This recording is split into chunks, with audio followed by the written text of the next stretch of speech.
from big money to big names. There is a rally for Senator Rubio happening right now. It is in South Carolina. Here are the GOP candidates piling on contender and frontrunner Donald Trump. I'm not sure a lot of voters are excited about having a president who, when he gets rattled, when he gets upset, begins cursing and yelling vulgarities at people. Donald Trump has zero foreign policy experience. Negotiating a hotel deal in another country is not foreign policy experience. Jeb Bush has no foreign policy experience, period. You have people running like a Jeb Bush. He's bringing his brother in now. He tried the mother, who's a very nice lady, I'm sure.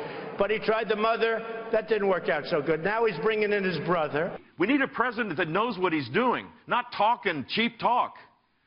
If we nominate Donald Trump, we're going to be destroyed in the general election. But if he won, it would be a disaster as well. Jeb is spending all this time being negative. Does he worry at all about his legacy? Everything is trashing people. Spending all your time being negative, but you know what, I don't have time for that.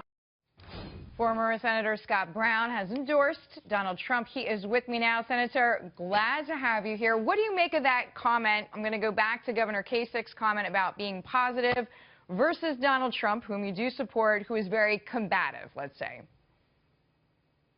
Well, first of all, I like the governor, and I think any one of the people running would make a better president than Bernie Sanders and or Hillary Clinton. That being said, the reason I like Donald Trump is because he doesn't owe anybody anything. I kind of like that brashness, that unpredictability, the fact that he's going to go down to Washington, which is broken, kind of knock some heads and take some numbers. And sometimes it takes a swear word here and there. I don't certainly, I wouldn't do it. So funny you should say swearing, Senator, because Trump is known for cursing. Marco Rubio coming out and saying, you know what, that's not very presidential. Here's Senator Rubio. Afghanistan is going to I just want to stay in the White House and work my off, make great deals, right? They're ripping the out of the sea, right? We're going to have businesses that used to be in New Hampshire that are now in Mexico come back to New Hampshire, and you can tell them to go themselves. Even in our political culture, I teach my kids to be respectful. There are certain words you don't say. No matter what setting you're in, act with dignity and you know, hold yourself up. And then you turn on the TV, you have a leading presidential candidate saying profanity from a stage. Profanity from a stage. I mean, all these things undermine what we teach our children. All right, now Donald Trump, as you know, does say he's going to clean up his act. Here's his promise, Senator. Even if it's not a bad word, if it's a little bit off, they kill me. So I won't do it. I'll never do it again, actually. And I'll never even copy somebody what they asked me to say. All right, that last part is probably what counts more than the former. But what do you think that Donald Trump needs to do, Senator, in South Carolina? Sure. Can he win there? Well, first, yes, of course he can win. He's the front runner right now, and you see the piling on.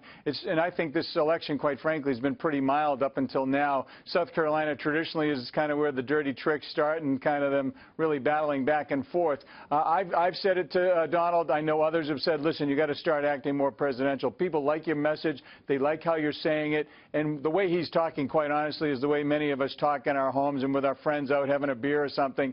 But when you're running for president, obviously you looked at a little bit differently. So I've made that suggestion. I'm glad that he's taking that advice from me and others. But bottom line is, Marco complaining about Donald Trump swearing isn't going to help him in the polls. He needs to actually come through and have a very solid debate. And let's keep our eye on the prize. After last night, seeing how far left Bernie Sanders is taking Hillary Clinton, JFK would be rolling in his grave. This is not JFK's party anymore. And you look at Bernie Sanders, I find it fascinating. He's not is he an insider? Because he's been in the Senate for 10 years. He's been in politics almost his whole life, and somehow all of a sudden he's an outsider. It's almost laughable. All right, we are glad to have your perspective. We thank you, former Senator Scott Brown. Thank you. With me there.